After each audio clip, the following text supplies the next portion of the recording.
Oke, baik. Perkenalkan, nama saya Aprila Alfa Rifki. Di sini saya akan menjelaskan praktikum 6 jaringan komputer mengenai mikrotik. Langsung saja. Untuk langkah yang pertama yaitu siapkan perangkat mikrotik, kemudian hubungkan perangkat mikrotik dengan sumber listrik sampai lampu pada perangkat menyala seperti berikut.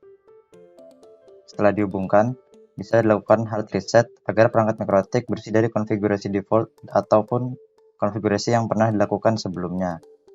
Kemudian setelah di reset, perangkat mikrotik bisa dihubungkan ke laptop menggunakan kabelan pada port Ether 2.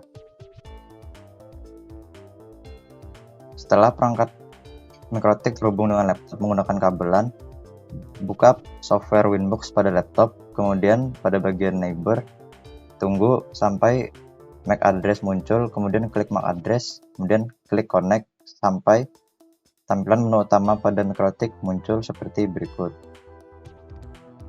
Setelah masuk ke menu utama, pada bagian lakukan konfigurasi IP pada port Ether 2 dan port Ether 4 untuk klien. Dengan cara pada bagian IP address, klik tombol tambah yang ada pada tab address list. Kemudian masukkan IP address, network, dan interface yang sesuai. Setelah dirasa sudah sesuai, klik OK. Pastikan IP address terkonfigurasi dengan sempurna dan bisa dilihat di address list. Lakukan juga konfigurasi pada Ether 4 yang akan menjadi port untuk klien yang kedua. Masukkan IP-nya, sesuaikan interface-nya, dan pastikan IP address muncul pada address list setelah dikonfigurasi. Setelah konfigurasi IP address, maka bisa dilakukan konfigurasi DNS pada mikrotik dengan cara pada bagian IP DNS, pada bagian server masukkan DNS. Di sini misalkan masukkan DNS Google yaitu 888 dan 8844. Setelah dimasukkan dan disesuaikan, klik OK. Kemudian setelah konfigurasi DNS, bisa dilakukan konfigurasi firewall dengan cara pada bagian IP firewall, kemudian pada tab NAT, pastikan pada tab pertama yang muncul bagian chain-nya sudah tersetting src NAT. Setelah itu ke bagian action. Pada bagian action-nya diubah menjadi masquerade. Setelah konfigurasi firewall selesai, bisa dilakukan konfigurasi DHCP server dengan cara pada bagian IP DHCP server, kemudian pada tab pertama klik DHCP setup.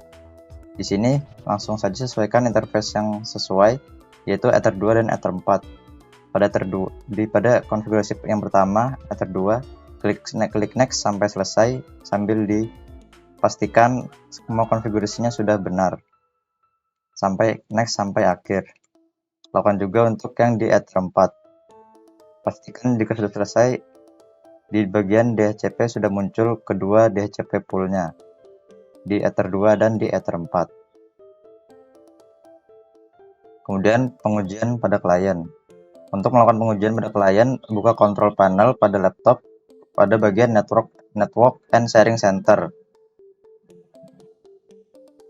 Pada bagian network and sharing center, pilih change adapter setting. Kemudian pilih Ethernet dan pilih properties. Pada bagian Ethernet, pastikan internal protocol version 4-nya sudah dicentang dan pastikan juga terkonfigurasi dalam keadaan DHCP. Kemudian setelah dicek di control panel, bisa ke command prompt dan menggunakan command ipconfig pada klien. Kemudian dicek pada bagian Ethernet adapter, apakah IPv4 addressnya sudah sesuai dengan konfigurasi pada mikrotik atau belum. Jika sudah sesuai, bisa dilakukan pengujian berikutnya yaitu ping pada klien yang satunya lagi yang berada pada port Ether 4. Pastikan klien pada port Ether 4 sudah mendapatkan IP, kemudian coba ping ke klien pada port Ether 4. Jika sudah reply, berarti kedua klien sudah terhubung dan konfigurasi pada router sudah benar. Oke, sekian penjelasan praktikum 6 jaringan komputer mengenai mikrotik dari saya.